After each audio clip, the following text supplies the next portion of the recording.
കോട്ടയം ജില്ലയിലെ കുറുപ്പന്തറ ശനീശ്വര ക്ഷേത്രത്തിൽ 2025 മാർച്ച് 30-ന് ശനിഗ്രഹത്തിന്റെ രാശിമാറ്റത്തോടനുബന്ധിച്ച് മഹാകുംഭാഭിഷേകം നടന്നു.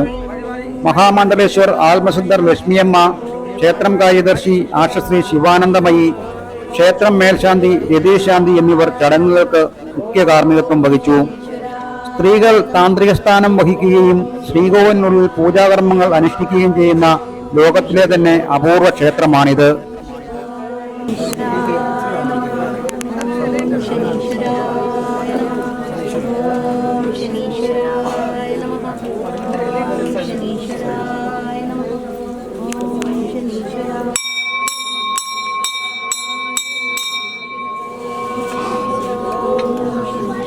ഒരു നിമിഷം എല്ലാവരും രണ്ട് സൈഡിൽ നിൽക്കണേ. അതായത് ശ്രീകോവിലിൽ നിന്ന് ദേവചൈതന്യം പുറത്തേക്ക് വരുന്നത് സർപ്പാകൃതിയിലാണ്. അതുകൊണ്ടാണ് നമ്മൾ ദേശം ഇങ്ങനെ ചെരിഞ്ഞു വന്ന് പ്രാർത്ഥിക്കണമെന്ന് പറയുന്നത്. നടുക്ക് നിന്നാൽ നമ്മൾ ആ എനർജി ശരീരത്തിലേക്ക് പ്രവേശിക്കത്തില്ല. അപ്പോൾ ഗ്യാപ്പ് വരുന്ന ഗ്യാപ്പിലാണ് നമ്മൾ നിൽക്കുന്നതെങ്കിൽ നമ്മുടെ ശരീരത്തെ പതിക്കാതെ പോകും. അപ്പോൾ അതുകൊണ്ട് നമ്മൾ ഇങ്ങനെ നിന്നിട്ടാണ് തല മുമ്പോട്ട് പ്രാർത്ഥിക്കുന്നതിൻ്റെ സീക്രട്ട് അതാണ്. അപ്പോൾ അങ്ങനെ ചെയ്യണം ആളുകൾ. മാക്സിമം അകന്ന് നിൽക്കുക.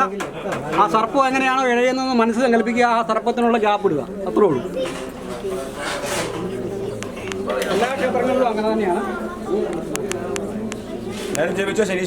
ഓം ശനീശ്വരായ നമഃ.